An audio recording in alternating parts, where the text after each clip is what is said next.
बोलो साधु सत साहे। हम भोजन में सुधार कैसे करें? देखो, आप लोग भोजन के बारे में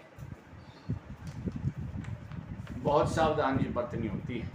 लाल मिर्च हम बहुत खाते हैं, इससे हमारे पेट में जलन, विचारों में विकार पैदा होता है। आज सभी को बवासीर की शिकायत है, यह लाल मिर्च का ही कारण है। इसका ही कमाल है, जो जो हम लाल मिर्च खाते हैं तो खाना खाते समय प्यास लगेगी और हम बहुत पानी पी जाते हैं, जो नियम के खिलाफ है। इसके स्थान पर मोटी हरी मिर्च व काली मिर्च का बहुत कम मात्रा में सेवन कर सकते हैं। और आजकल हम नमक भी बहुत खाते हैं, जिससे ब्लड प्रेशर बहुत हो रहे हैं। बोलो साधु सत साई।